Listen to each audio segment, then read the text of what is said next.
शरद पवार अपनी पार्टी में चित हो जाएं, शरद पवार भावुक हो जाएं, शरद पवार पर कोई राजनीति रणनीति हावी हो जाए, कोई नहीं मानेगा।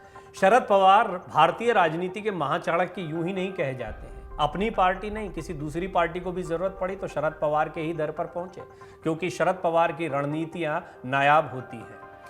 शरद पवार एक ऐसे राजनेता रहे हैं जिन्होंने राज्य की यानी महाराष्ट्र की सियासत से लेकर केंद्र तक की सियासत में अपना दखल रखा है।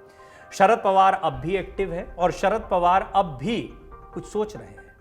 दरअसल शरद पवार का अचानक से इस्तीफा देना एक खास किताब के विमोचन में, जिसमें अजीत पवार को लेकर कुछ बड़े खुलासे भी हैं। क्यों 2019 में वो बीजेपी के साथ चले गए थे, कैसे बीजेपी के साथ जाकर अजीत पवार ने सरकार बना ली थी, जैसी बातों का खुलासा करना, शरद पवार के नाम का इस्तेमाल उन्होंने किया था, ये सारी बातें उस किताब में लिखी गई हैं। इस किताब के विमोचन के समय पर शरद पवार अपनी पार्टी के अध्यक्ष पद को छोड़ने की बात कह देते हैं। कुछ लोग रोते भी दिखाई देते हैं, कुछ लोग बहुत सामान्य दिखाई देते हैं, कुछ लोगों को ऐसा लगता है कि पहले से पता था कि शरद पवार ये निर्णय ले रहे हैं। शरद पवार आखिर कर क्या रहे हैं, ये समझने जैसी बात है।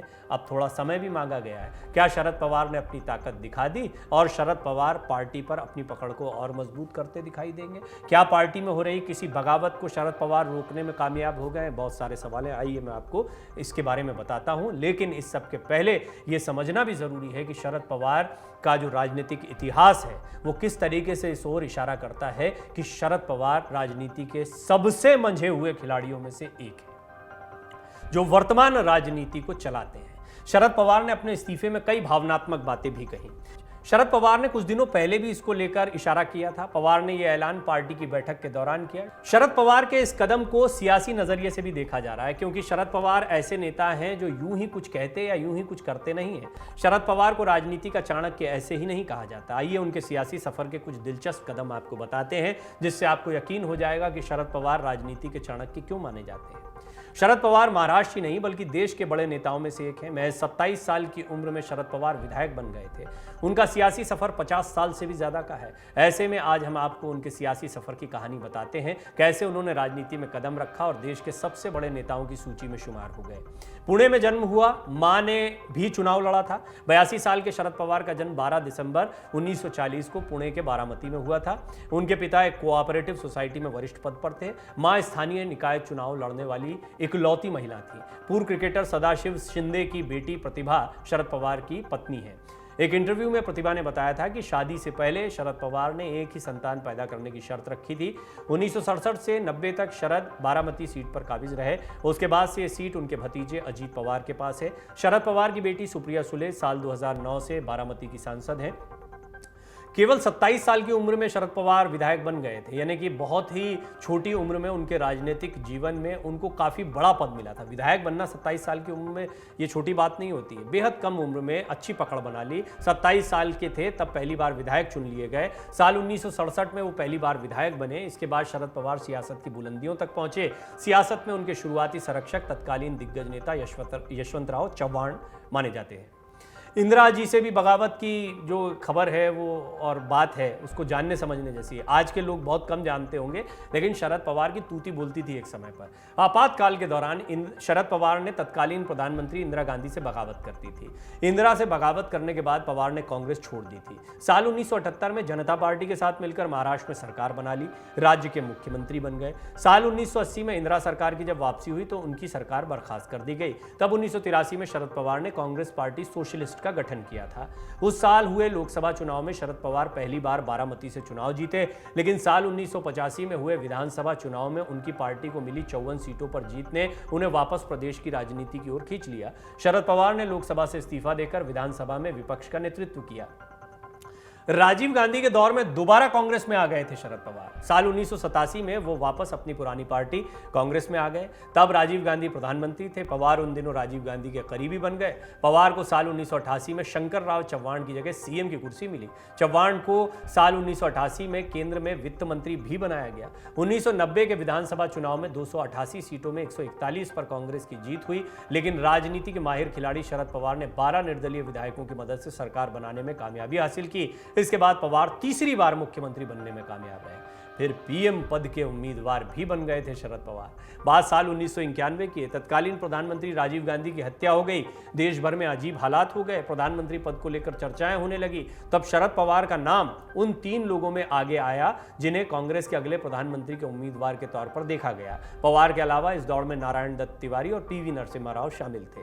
नारायण दत्त तिवारी साल 1991 में हुए लोकसभा चुनाव में अप्रत्याशित हार की वजह से पीएम बनने से रह गए। यह मौका दूसरे सीनियर नेता पीवी नरसिम्हा राव को मिल गया, जबकि शरद पवार को रक्षा मंत्रालय की जिम्मेदारी मिली। लेकिन फिर शरद पवार को महाराष्ट्र की राजनीति के लिए वापस भेज दिया गया।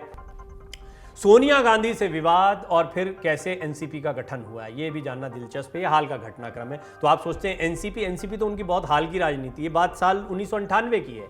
मध्यावधि लोकसभा चुनाव के बाद शरद पवार विपक्ष के नेता चुने गए, लेकिन साल 1999 में जब 12वीं लोकसभा भंग हुई तो शरद पवार, पीए संगमा और तारिक अनवर ने सोनिया गांधी के नेतृत्व पर सवाल खड़े किए।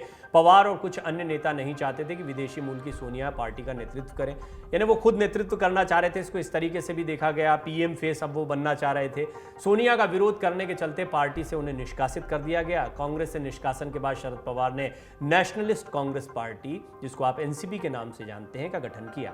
शरद पवार ने कांग्रेस से अलग होकर पार्टी जरूर बनाई, लेकिन साल 1999 के महाराष्ट्र के विधानसभा चुनाव में जनादेश न मिलने पर कांग्रेस से हाथ मिलाकर सरकार बना ली। साल 2004 से साल 2014 तक पवार लगातार केंद्र में मंत्री रहे। साल 2014 का लोकसभा चुनाव शरद पवार ने यह कहकर नहीं लड़ा कि वो युवा नेतृत्व को पार्टी में आगे लाना चाहते हैं। सबसे युवा मुख्यमंत्री रहे, बीसीसीआई के अध्यक्ष भी रहे। ये भी कुछ बड़ी उपलब्धियां हैं जो उनके नाम है। शरद पवार के नाम महाराष्ट्र का सबसे युवा मुख्यमंत्री बनने का रिकॉर्ड है। वो भारतीय क्रिकेट कंट्रोल बोर्ड यानी बीसीसीआई के अध्यक्ष भी रह चुके हैं। पवार 2005 से 2008 तक बीसीसीआई के चेयरमैन रहे और 2010 में आईसीसी के अध्यक्ष भी बने। कैंसर की उनकी जंग, ये भी थोड़ा सा जानने जैसी है। इस जंग को उन्होंने जीता। डॉक्टर ने कहा था केवल 6 महीने जिंदा रहेंगे।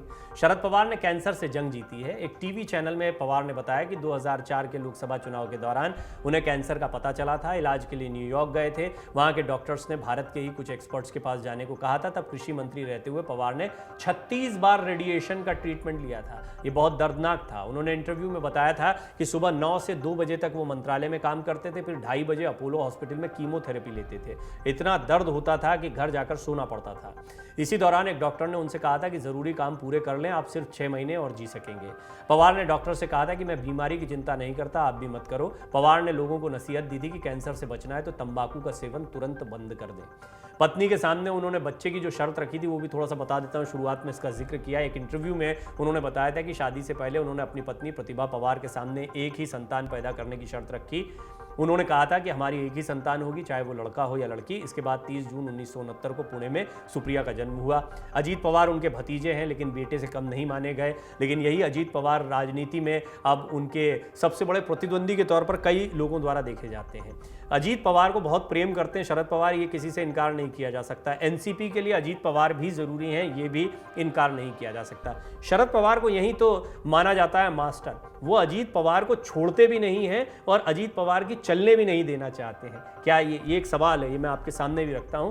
क्या अजीत पवार का जो दबाव बढ़ रहा था, विधायकों का समर्थन है, अजीत दादा वो कहे जाते हैं, सुप्रिया सुले के भी बड़े भाई हैं, सुप्रिया भी बड़ा सम्मान करती हैं और निश्चित तौर पर बहुत स्वाभाविक उत्तराधिकारी दिखाई देते हैं। लेकिन क्या वो समय आ गया कि शरद पवार हट जाएं और सचमुच में अब अजीत पवार को आगे करें? शरद पवार हटेंगे तो अजीत पवार आगे आएंगे, बात सही है। लेकिन शरद पवार क्या हटेंगे? क्या हटने का उनका सही समय? ये बहुत बड़ा सवाल है। उनके समर्थक कह रहे हैं नहीं, जयंत पाटिल रो रहे थे, प्रफुल्ल पटेल, तमाम लोग। अजीत पवार कह रहे थे दबाव मत बनाइए, जैसा कहेंगे वैसा किया जाएगा, नया अध्यक्ष उनके नेतृत्व में काम करेगा। इशारा मिल गया, अजीत पवार ही अगले अध्यक्ष हो सकते हैं अगर शरद पवार हटते हैं तो। लेकिन क्या शरद पवार हटेंगे या उन्होंने एक बार फिर बड़ा दांव खेल दिया है? इतिहास तो यही बताता है कि जब जब परेशानी में गिरे शरद पवार, उन्होंने उससे आगे बढ़कर बड़ा दांव खेला है। मन से उजाला कर चले, मन से